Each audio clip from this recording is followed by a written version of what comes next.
Hello students, today we are going to discuss class 8 science chapter number 2 microorganism. Before starting the chapter, I would like to ask you, have you ever seen microscope?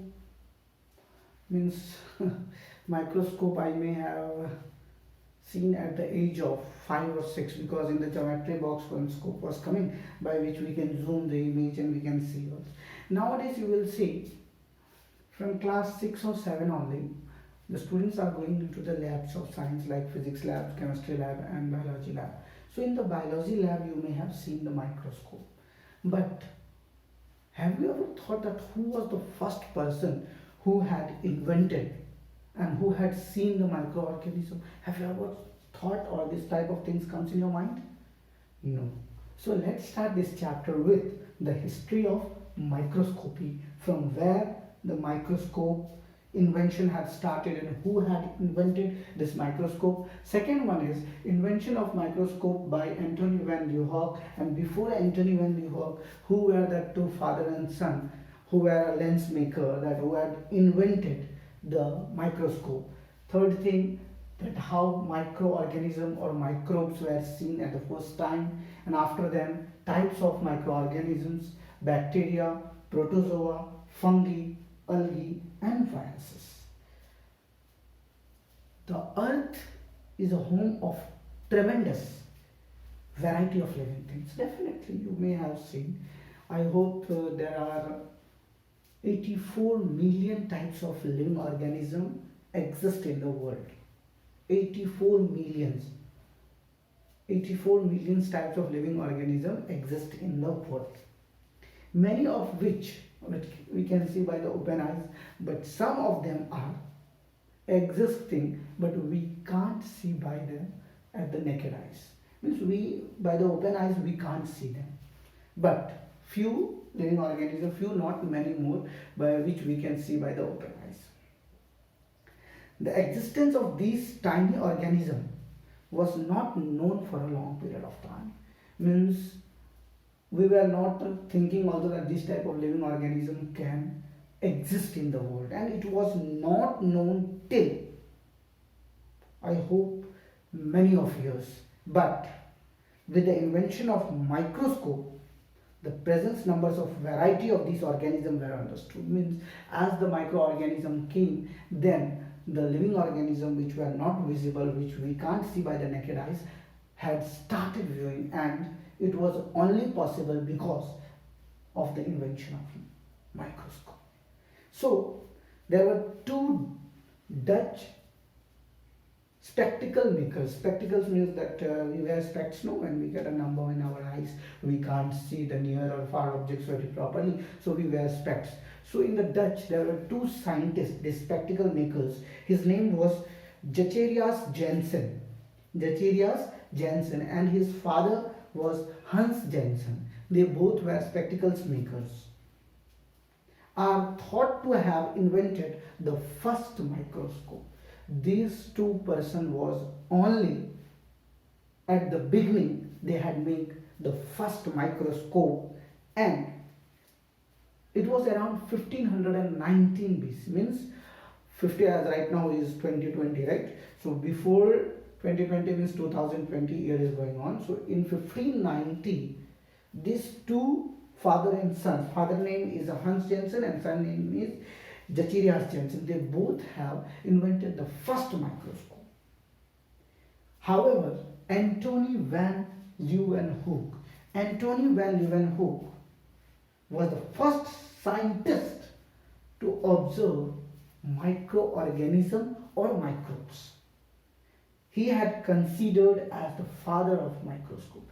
Means this scientist Antony van Leeuwenhoek was the first person in the world who had seen the first microorganism or microbe. So this person is known as father of microscopy.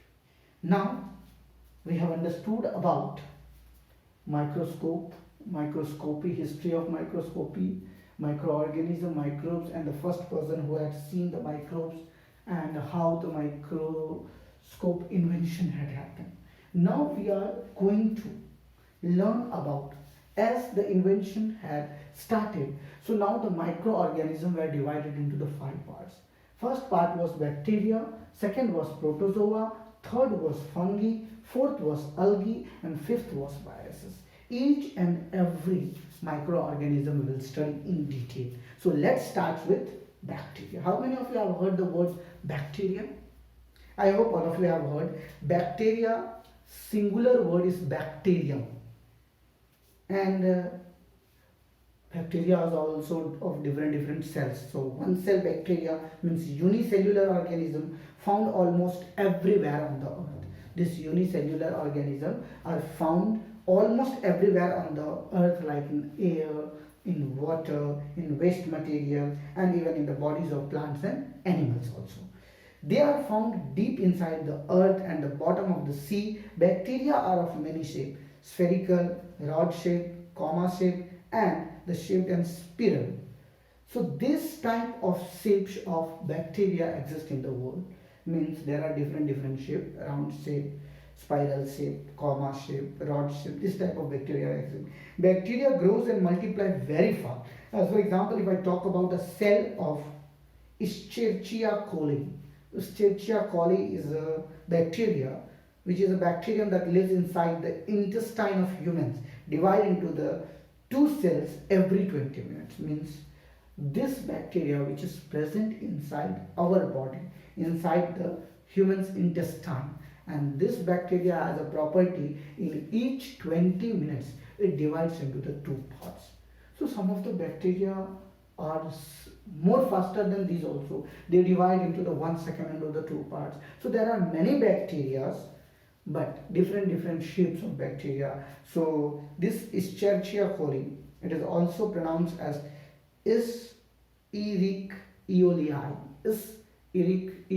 This is the bacteria which is present inside the human intestine, and this bacteria has a property to divide into the 2 parts in each and every 20 minutes. Now we are moving towards a protozoa. Have you heard the word protozoa?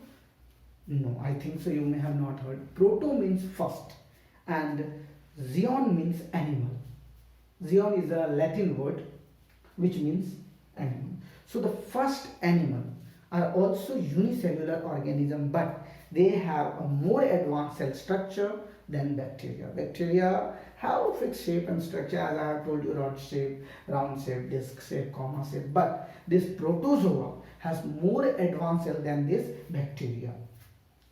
They are of different kinds.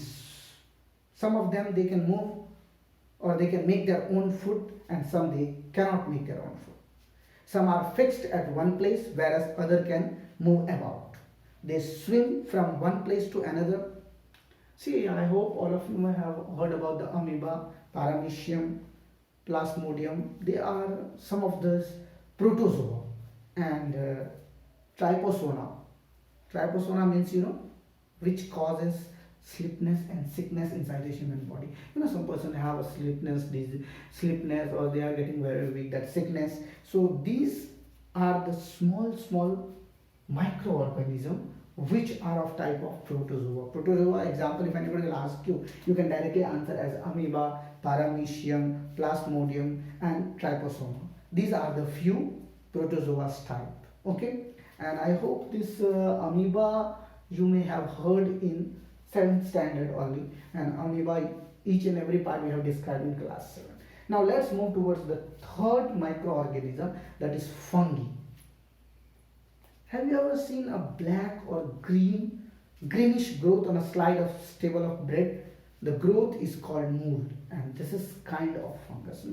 As for example, if we keep open bread for 7, 8 or 9 days, you will see a greenish color layer comes on it, and that is called molds. And mold is an example of fungi microorganism.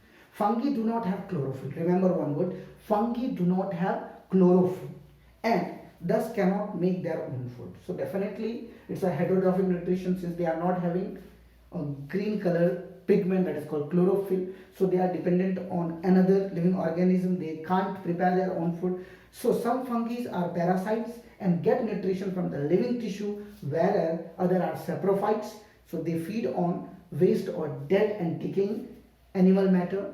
It may be unicellular like yeast, multicellular like molds, and some maybe like mushroom or large fungi reproduce through their spores. So as we have heard about the fungi, fungi means, I have told you, mold, that bread greenish color. It doesn't have, fungi do not have chlorophyll. If chlorophyll they do not have, they have to be dependent, means parasites or saprophytes. Parasites means for partially or totally they have to depend on the other living organism, animals, plants or anybody else, and some may be depending on the dead or decaying, right? So I have told you the examples of saprophytes are mushroom, yeast and molds. These are the examples of fungi. Now we are moving towards algae. Algae is a plural word and its singular word is alga. These are the simplest kind of water plants. Water plants you may have seen in the rivers. They are found in the fresh water and the sea level. They do not have true roots, stems or leaves.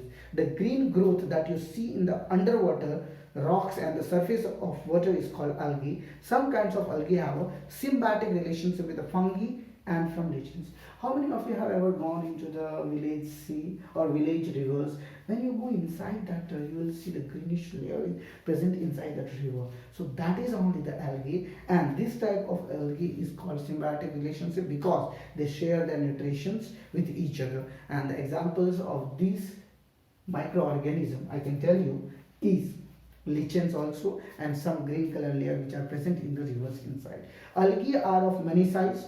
Some kinds of algae like chlorella and chlamydomonas are unicellular microorganism. Multicellular algae if I talk about, then spirogyra, which are the branches of fucus and colonies. These are the example of volvox. So as I have told you about the microorganism, there are how many types of microorganism? 5. Bacteria, protozoa, fungi, algae and viruses. Now let's move towards the last types of microorganisms, that is viruses, right? Viruses are the smallest of the microscopes. These are the smallest in each and every microorganism. They are the smallest. They are too small, which cannot be seen by the normal microscope. To see this microscope, we require electron microscope. You may have seen in the biology lab, it's an electron microscope, just like a study lamp. That microscope is there and it is working to the electricity. That is called electron microscope. With the help of that microscope, we can see the virus. It is very small. Nowadays, you may have heard about this coronavirus. This is the type of microorganism in the last part virus, because they are very small and they are, since very small, they can be only visible by the electron microscope. Are used to see viruses. Electron microscopes are used to see viruses. Viruses cannot exist with their own. They do not exist. They can live only in other cells. Means this virus can't exist in the world and they can't live alone. They require some body to exist. They need another, means as they exist, they need another cell to make their protein. They need to reproduce. It is very difficult to say whenever or whether they are living or not living. See, when they are, definitely if question anybody will ask you, sir, is virus a living organism? It's very difficult to say that any virus is living organism because they can't exist alone. They require any body to exist. They can take protein from any body only. If they can't get, so that's why you may have heard nowadays Narendra Modi, our great PM, is saying this: please be at home during the lockdown. Why? Because if they will not get body, they can't exist. So remember, dear students, this fifth part of this microorganism, virus. Virus is a type of microorganism which can't exist alone. They require a body. If they require a body, then only they are existing. And if they get a body, they start increasing. So this virus, there are so many viruses. You may have heard about this right now, corona, but there are still so many viruses found in the labs and it can be seen only and only through the microscope. So this was our class 8 chapter 2 microorganism first lecture. If you have any doubt during this class session or in the previous video, then please drop your doubt in the comment box section. Don't forget to like and subscribe and also share with your friend so they can also get good knowledge. You can take a screenshot of this book.